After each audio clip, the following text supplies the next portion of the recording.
안녕하세요. 2022년 10월 10일 월요일입니다. 오늘 대체공휴일. 어제 밤새 일개보처럼 저기압보가 지나가면서 그 태풍급 바람이 분다 하더니 이렇게 벼가 중간중간 도복된 집이 대단히 많습니다. 이거는 다행히 그래도 그동안 가물러 써가지고 바닥에 물이 없기 때문에 수발의 현상은 없을 것 같은데 이제 탈곡 폰면을 때릴 수밖에 없다. 지금도 바람이 대단히 셉니다. 잠깐 농장에 나왔는데요. 바람 얼마나 셌는가 잠시 보여드리면요, 며칠 전에 보여드린 요 열매마 그렇게 예쁘던 것들이 완전 잎이 걸레가 되었습니다. 완전히 바람이 휘치가지고 제대로 된 잎이 없다. 요거 그냥 공개 씨라도 될까 했는데 이거 내년부터는 포기해야 되겠습니다. 바람으로 이렇게 망쳐놓고 고라니가 또 피해를 주고 이래가지고 내년도에는 이 녀석은 이제 드디어 없애야 되겠다. 여기 제가 이제 그늘막을 만들어 놓은 건데요, 한쪽은 이렇게 산물을 올리고 이 자리에는 지금 열매만 올렸던 자리에 내년도에는 썸머블랙 제가 포도를 올릴 생각입니다. 두 가지 포도를 올려가지고 요 그늘막을 만들 생각인데, 제 주말 농장 이렇게 산무로가 예쁘게 지금 익었습니다.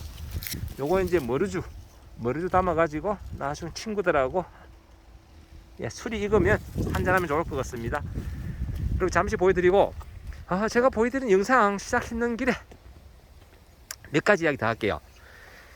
이렇게 며칠 전에 제가 이렇게 주차장 입구에 이렇게 짜투리 공간 제가 쪽파 심고 했는데 그 결과 잠깐 보여드릴게요. 며칠 만에 일주일 됐죠. 일주일 만에 이렇게 아주 예쁘게 좀 싹이 올라오고 있다. 그러면 김장철에 먹을 수 있을 것 같습니다. 그리고 나머지는 일부는 먹고 일부는 내년 봄에 또 좀 뽑아 먹고 이렇게 세골, 그리고 나머지는 또 씨앗을 하고 그렇게 사용을 하고요. 그리고 그때 같은 날 제가 코끼리 마늘 제가 심었었는데요. 요거는 지금 양파를 심으려 비워둔 골이고요. 요거는 지금 코끼리 마늘 제가 주화도 심고 그리고 이렇게 마늘 쪽도 심고 했는데 며칠 만에 벌써 일주일 만에 올라온 게 있네요. 그리고 올라오려고 그렇게 땅이 갈라지고 있고 이렇게 아주 내미는 것도 있고 생각보다 발화가 빠릅니다. 발화가 이렇게 내밀고 있다. 이렇게 내밀고 있다. 생각보다 이 코끼리 마늘이 발화가 그렇게 느린 게 아니네요. 주화는 발화가 많이 느리다고 합니다. 주화는 참고로 요것은 이렇게 주화로 키운 통마늘입니다. 통마늘이 이렇게 빨리 올라오고 있다 말씀드리고, 오늘 드릴 말씀은 제가 지난번에 이런 백합과 작물은 석회가 대단히 많이 필요하다. 그래서 제가 석회를 필히 하라고 말씀드렸는데요. 자, 석회는 그러면 언제 어떻게 뿌려주면 좋을까, 이런 이야기 한번 영상을 제가 시작했으니까 한번 말씀드려 보겠습니다. 최근에 질문이 많은 사항들인데요. 제 복분야 농장입니다. 이렇게 바람개비가 바람에서 엄청 돌아가네요. 전지석은 뭐 잘못됐는지 안 돌아가네. 잘 돌아가는데, 제가 어제는 연면십이 관련돼서 석회 이야기를 했는데요. 제가 오늘은 미끄럼용 관련돼서 한번 석회 이야기 한번 해보도록 하겠습니다. 역시나 질문이 많은 내용들이라요. 석회는 언제 어떻게 뿌려주면 좋은가, 이 부분에 대해서 말씀드려 볼게요. 제가 바짝만 할 때 늘 좀 석회를 넣어주라고 말씀드리는데, 석회를 참고로 저는 저 밭에 지금 고토석회가 있습니다. 고토석회, 그리고 칼슘유황도 있는데, 석회는 이게 우리나라 토양은 대부분 좀 석회질로 되어 있어 가지고 저런 산에는 석회 안 뿌려도 잘 삽니다. 잘 살고 굳이 그렇게 크게 영향을 안 미친다.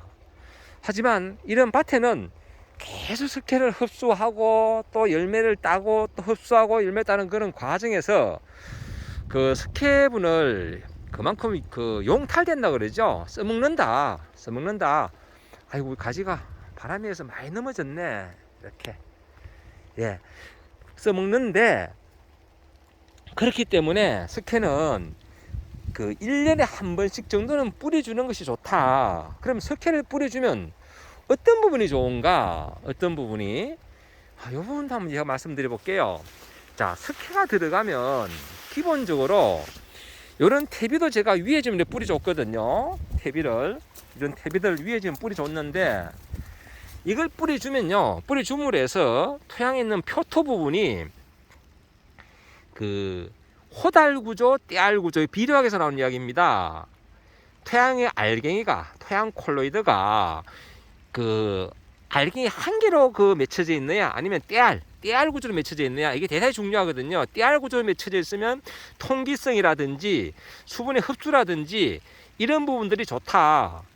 그래서 이렇게 위에라도 퇴비를 뿌려주면 지평면이 떼알 구조로 변하면서 통기성이 모든 게 좋아진다. 마찬가지로 석회도 그렇습니다. 석회도 땅에 떨어짐으로 해서 토양 입자하고 만나면 구조가 호달 구조에서 떼알 구조로 바뀐다. 그래서 수시로 뿌려주면 좋고요. 이런 퇴비 같은 경우는 뿌려주면 당장 못 먹습니다. 이 한 6개월 걸려요.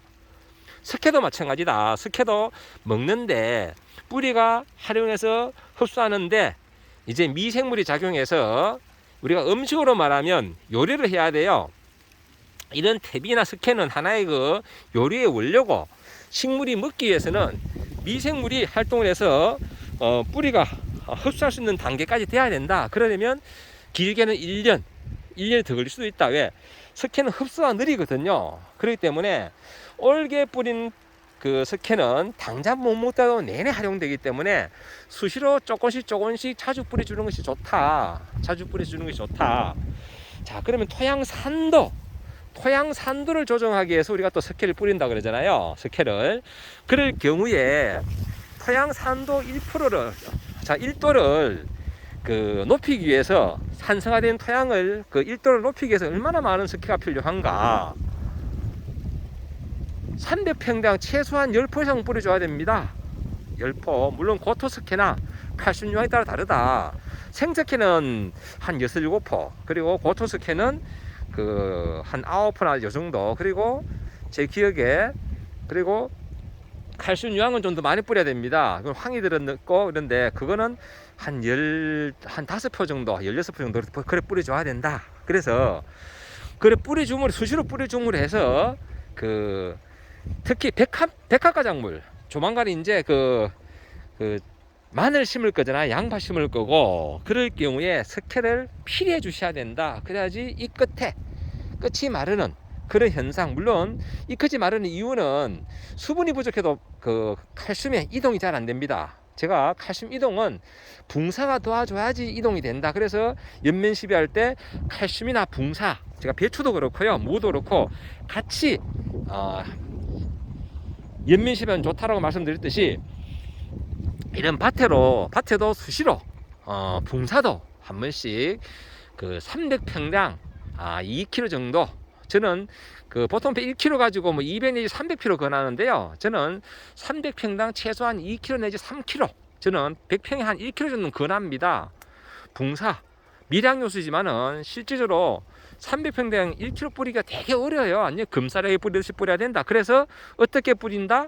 석회라든지 다른 거 뿌릴 때 섞어 뿌리면 좀 뿌리기가 쉽다라는 말씀을 드리고, 자, 그러면 이제 간주하는 방법도 있어요. 자, 간주가 하면 어떤 효과가 나타나는가 하면, 석회는 연면 시비도 있지만 간주도 하는데요. 간주를 하게 되면 보통 이렇게 저희 복분자 밭인데, 예를 들면 다른 작물도 마찬가지입니다. 이렇게 줄기 근처에 의외로 잔뿌리가 많습니다. 왜?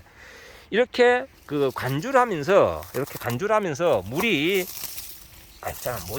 이렇게 간주를 하면서 물이 똑똑 떨어지니까 아무래도 뿌리 근처에 잔뿌리가 많습니다. 또 이렇게 퇴비도 하고 그러기 때문에, 그래서 미세근이 많은데 관주를 통해서 뿌리를 통해서 물을 바로 흡수하면 흡수가 빠르다. 우리가 보통 이제 생각할 때 아주 급하면 이제 연면 시비 하는데, 비료 효과를 높이려면 제가 강조하는 것은 미끄러운 뿌려주는 것도 좋지만은 관주하는 것도 좋은 방법이다. 이런 말씀을 거듭 드려 봅니다. 최근에 자꾸 제가 비료 이야기를 하니까 질문이 자꾸 비료가 많다 보니까 저 역시 생각지도 않게 컨텐츠가 자꾸 비료로 가게 되는데요. 가만히 생각해 보니까 비료가 제가 공부할 때도 되게 어려웠던 과목입니다. 저들 전공 필수 과목으로 비료를 배웠는데 그 당시 친구들도 역시나 비료 과목을 되게 어렵게 생각했고 저 역시 비료 부분을 암기하고 이해하려고 되게 노력했던 과목입니다. 왜? 비료를 모르면 기사 자격증도 못 따고 되게 어렵거든요. 그래서 제가 저 스스로도 되게 깊이 파고들었던 학문 중에 하나입니다. 근데 지금 가만히 생각해 보니까 농사 짓는 분들은 농약 같은 경우는 뭐 저희 같은 사람들이 처방해서 이거 치면 되거든요. 하지만 비료는 본인 스스로 판단해야 된다. 왜? 그 밭의 성질은 그 밭 주인이 아는 거거든요. 그래서 가끔 시비량을 묻는 분 계십니다. 그러면 저는 기본적으로 토양 검증을 해보셨는가? 라고 질문을 해요. 그럼 안 해봤다. 그러면 통상적인 내용으로 보통 제가 요 정도 그냥 시비하세요라고 저 권장을 하는데 가장 비록 그 시비의 출발점은 토양 검증이다. 요즘 농업기술센터 가면요 토양 검증 다 해주거든요. 그렇기 때문에 늘 1년에 한두 번씩 토양 검증 해보는 것이 중요하다. 특히 토양의 산도는 작물에 따라 가지고 산성을 좋아하는 작물이 있고 중성 아니면 알칼성을 좋아하는 작물은 대체로 보면요 토양 pH가 6에서 6.5 특히 6.5 전후를 보통 좋아합니다. 뭐 거의 대부분의 작물들이. 그렇기 때문에 토양 검증은 농가에서 농사를 짓는다면 귀찮아도 꼭 하시는 게 좋다. 그럼 토양 검증은 어떻게 하느냐? 예를 들어서 그 밭을 사각형으로 봤을 때 최소한 동서남북 기퉁이 4군데하고 그리고 가운데 한 2-3군데 가지고 최소한 5군데나 해서 한 10군데 정도 한 지표면에 한 5cm를 긁어내고 나머지 한 5cm부터 10cm 그 사이에 있는 흙을 조금씩 모아서 말렸다가 잘게 부숴 가지고 그 중에 편지 봉투를 한 봉투 정도 비닐에 담아 가지고 농업기술센터 가서 토양 검증해 달라고 하면 무료로 해줍니다. 이거 정부에서 무료로 해주는 그런 사업이니까 꼭 해보시고 난 다음에 그래도 도저히 이해가 안 간다. 그때는 제 영상 댓글에 질문을 주시면 제가 그 처방전에 맞게 해당되는 비료 어떤 것을 하라고 제가 답글 드리겠습니다. 그러니까 한번 보시고 비료 부분은 질문 주실 때 먼저 출발은 토양 검사다. 그리고 석회는 매년 어떤 분들은 2-3년 뒤에 한 번씩 뿌려줘라. 붕사도 2-3년에 한 번씩 뿌려줘라. 이런 말씀들을 하시는데 제가 추천하는 것은 매년 뿌려주면 그것이 당해년도 못 먹는다. 미생물이 활동을 하고 난 다음에 이제 뿌리가 먹을 수 있는 그런 단계, 즉 음식으로 말하면 요리를 해야 된다. 요리를 우리가 흔히 권하는 빨리 되는 그런 요리도 있겠죠. 특히 화학 비료, 유황이나 질소질 그런 유황은 아주 흡수가 빠르고요. 그 다음에 요소 흡수가 빠르고 나머지 복합 인산이나 칼 이런 물이 빠르고 특히 칼슘은 흡수가 대단히 느리다. 그렇기 때문에 칼슘은 퇴비와 마찬가지로 퇴비도 이거 금방 뿌려서 활용되는 것이 아니라 토양 개량 효과를 먼저 보고 그 이후에 식물이 먹을 수 있는 단계는 최소한 6개월 뒤다. 그래서 생각하시고 토양으로 뿌리는 석회 이런 부분들은 이제 매년 나는 좀 뿌려줘야겠다. 그냥 겉으로 뿌려줘도 활용도가 있다. 근데 저 같은 경우는 지금 로타리 곤란한데요. 뿌려주고 난 다음에 석회는 로타리를 쳐주고 나면 훨씬 더 효과가 있습니다. 단 로타리는 얇게 한 5cm에서 10cm 내외로 얇게 치시고요. 뿌리에 상처가 가지 않도록. 뿌리에 상처가 가면 과수 같은 경우에 문우병, 문우병이나 이런 병도 걸릴 수 있고 뿌리 상처를 통해서 또 어떤 균핵병이나 이런 병들이 감염될 수 있으니까 그 부분 감안하셔가지고 살펴하시면 되겠습니다. 오늘 제가 밭에 또 비가 오네. 걱정이네. 지금 바람 불고 비 오면 이거 벼 중간중간 씨름한 거 저거 다 씻어질 건데 걱정이 왔습니다. 이거 제 논은 아니지만 참 이게 농심인 것 같아요. 이렇게 되면 걱정이 앞서고 하는 거 보면 또 비가 바람에 비까지 보면 큰일인데 비가 옵니다. 참 농사 이래저래 어렵습니다. 이게 현실이고요. 그래도 다 같이 잘 극복해야 되는 게 또 우리의 또 과제입니다. 예, 오늘도 이렇게 제가 농장에 나와서 잠시 둘러보러 나와서 영상을 시작하면서 우리 그 구독자님들의 궁금해하시는 시비 그리고 석회는 관주를 하게 되면 잔뿌리가 먹는다 이런 부분 한번 제가 강조했고요. 그래서 석회는 그렇게 뿌려주시면 좋다라는 말씀드리고 시비량은 그 토양 pH라든지 이런 걸 봐가지고 결정해야 되지만은 기본적으로 석회는 그 300평당 아니면 30평에 한 포, 이렇게 20평에서 50평 사이 한 포 정도 내도 큰 문제가 없다. 좀 부족한 것 같으면 20평에 한 포, 그리고 좀 많다. 비가 많이 오네요. 예, 아무래도 난 좀 적게 해야 되겠다. 그러면 50평에 한 포 정도, 그렇게 20kg짜리 한 포 정도 뿌려주시면 좋습니다. 오늘 이렇게 잠시 제가 석회 이야기, 어제에 이어서 오늘은 시비하는 석회 이야기 제가 한번 설명드려 봤습니다. 다시 한번 강조드리지만은 2 내지 3년보다는 매년 조금씩 뿌려주는 것도 좋다라는 말씀을 거듭 강조드리고요. 오늘 이렇게 영상 마무리하겠습니다. 오늘도 이 영상 보시는 모든 분들의 하루하루가 늘 행복했으면 좋겠습니다. 감사합니다.